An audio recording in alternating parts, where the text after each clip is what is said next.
혹시 이런 생각 해보신 적 있으신가요? 왜 어떤 사람은 돈이 계속 들어오는데 어떤 사람은 아무리 노력해도 가난할까? 똑같이 열심히 일하는데 왜 결과가 다를까? 정말 운이나 타고난 복 때문일까? 오늘 영상을 끝까지 보시면 이 모든 궁금증이 완전히 해결될 거예요. 부처님께서 2500년 전에 이미 재물과 가난의 모든 비밀을 밝혀주셨거든요. 그리고 누구나 실천할 수 있는 구체적인 방법도 알려주셨어요. 정말 놀라운 건 이 방법들이 현대 경제학과도 완전히 일치한다는 거예요. 오늘부터 바로 실천하시면 여러분의 재정 상황이 분명히 달라질 거예요. 먼저 가난과 부유함의 진짜 원인부터 설명드릴게요. 대부분 사람들은 돈이 없는 이유를 이렇게 생각해요.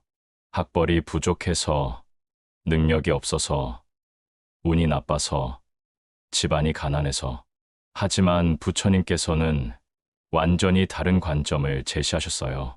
모든 가난과 부유함은 전생과 현생의 업보 때문이라는 거예요. 업보라는 게 뭘까요? 좋은 행동을 하면 좋은 결과가 오고 나쁜 행동을 하면 나쁜 결과가 온다는 거예요. 이건 물리학의 작용 반작용 법칙과 똑같아요. 그럼 재물과 관련된 업보는 어떻게 만들어질까요?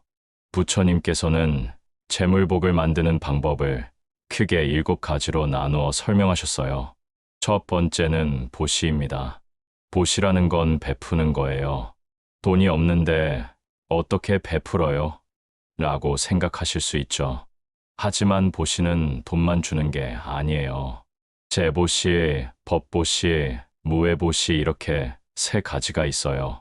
재보시는 물질로 베푸는 거예요. 돈이 많이 없어도 1000원, 10,000원이라도 꾸준히 보시하는 거예요. 중요한 건 금액이 아니라 마음이에요.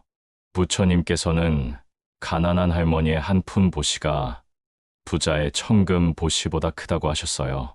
진심과 정성이 더 중요하다는 뜻이에요. 법보시는 지혜를 나누는 거예요. 좋은 정보를 알려주거나 도움이 되는 조언을 해주는 것도 법보시예요. 무해보시는 두려움을 없애주는 거예요. 어려운 상황에 있는 사람을 위로해주거나 도와주는 거죠. 이 3가지 보시를 꾸준히 하면 재물복이 저절로 따라와요. 두 번째는 지계입니다. 계를 지킨다는 뜻이에요.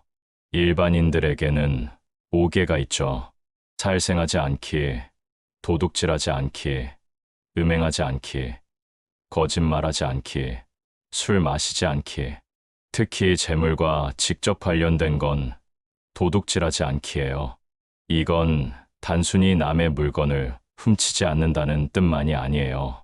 정당하지 않은 방법으로 돈을 벌지 않는다는 뜻이에요.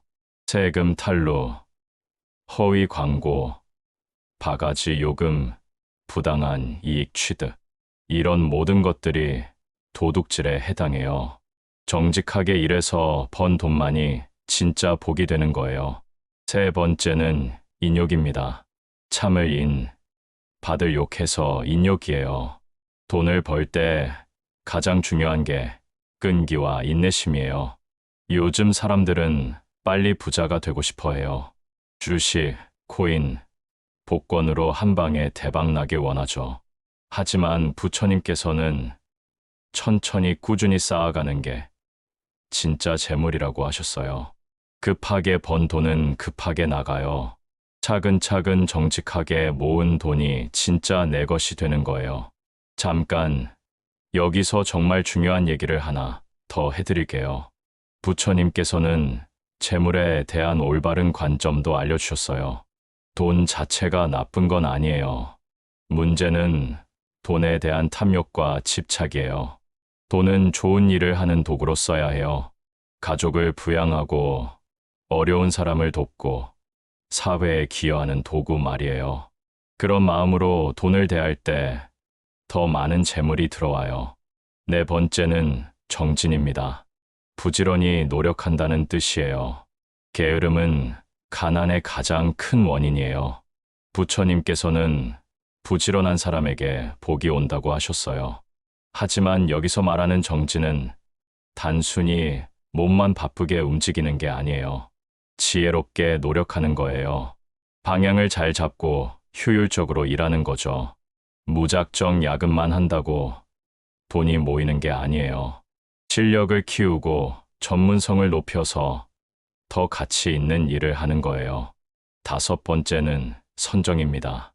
마음을 고요하게 하는 거예요. 돈을 벌 때 가장 방해가 되는 게 불안한 마음이에요. 조급함, 욕심, 질투, 이런 감정들이 올바른 판단을 방해해요. 명상이나 기도를 통해 마음을 평정하면 더 현명한 결정을 할 수 있어요. 그러면 자연스럽게 재물도 늘어나죠. 여섯 번째는 지혜입니다. 돈을 벌고 관리하는 지혜를 말해요. 어떤 일이 돈이 되는지 판단하는 지혜, 언제 투자하고 언제 절약해야 하는지 아는 지혜, 이런 지혜는 하루아침에 생기지 않아요. 꾸준히 공부하고 경험을 쌓아야 해요. 부처님의 가르침을 배우는 것도 중요한 지혜의 길이에요. 일곱 번째는 자비심입니다.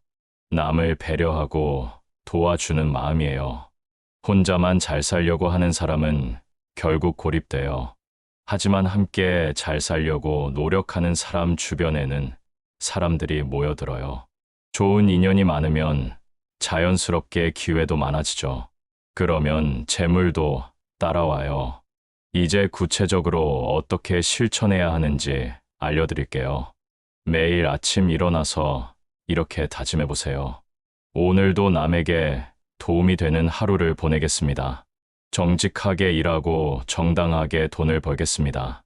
번 돈으로 가족을 사랑하고 어려운 이웃을 돕겠습니다.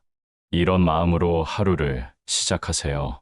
그리고 실제로 하루에 한 가지씩이라도 실천해 보세요. 작은 금액이라도 보시를 하거나 어려운 사람에게 따뜻한 말을 건네거나 정직하게 일하는 자신을 격려하거나 이런 작은 실천들이 쌓이면 큰 변화가 일어나요. 부처님께서는 재물복을 받는 특별한 기도법도 알려주셨어요. 관세음보살님께 이렇게 기도해 보세요. 관세음보살님, 저에게 재물복을 주시되 올바른 방법으로 벌어서 좋은 일에 쓸 수 있게 해주소서. 탐욕에 빠지지 않고 나눔을 실천할 수 있는 지혜를 주소서. 이렇게 기도하면서 실제로 행동으로 옮기는 거예요. 마지막으로 정말 중요한 말씀을 드릴게요. 재물복은 하루아침에 오지 않아요. 하지만 포기하지 않고 꾸준히 실천하면 반드시 변화가 있어요. 부처님의 가르침은 2500년 동안 수많은 사람들을 도왔어요. 여러분도 그 지혜로 경제적 자유를 얻으실 수 있어요. 중요한 건 시작하는 거예요. 오늘부터 하나씩 실천해 보세요. 작은 보시부터 시작해서 정직한 마음으로 일하고 감사하는 마음을 갖는 거예요. 그러면 우주가 여러분을 도울 거예요. 부처님의 자비가 여러분의 삶에 풍요로움을 가져다 줄 거예요. 다음 영상에서는 마음의 평화를 찾는 방법에 대해 알려드릴게요. 불안과 우울을 완전히 이기는 부처님의 지혜를 나눠드릴 거예요. 오늘 영상이 도움이 되셨다면 구독과 좋아요 부탁드려요. 여러분의 재물복을 위해 항상 기도하겠습니다. 감사합니다.